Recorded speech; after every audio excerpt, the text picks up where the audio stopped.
This is a fascinating study with some really big ideas here. What's the biggest idea in all of this?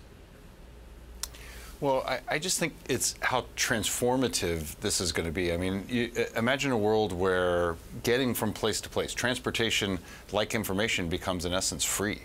And it just starts to change everything. It changes how you consume information. It changes how you think about owning a vehicle. It gives you time back. It makes the world a safer place.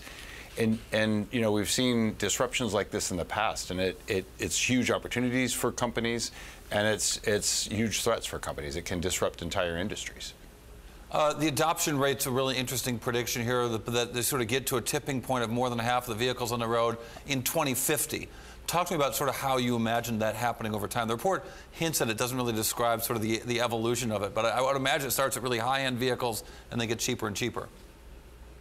Yeah, I mean, if you just think about it in a more near-term timeline, I think what you're going to see is, you know, over the next 5 years, you'll see tens of millions of autonomous cars on the road, but they're going to be autonomous in the sense that they're doing the driving for you, but you still are sitting there with the steering wheel, and there'll be times where you're going to want to take control of the vehicle.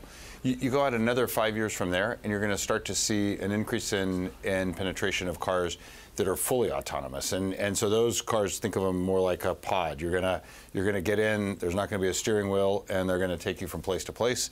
You're going to get out, and then that car is going to pick up the next person or move to some place to be charged, and then come back into the game. And so you'll see an adoption curve that plays through, but I think you'll start to see a lot of this in the next 5 to 10 years.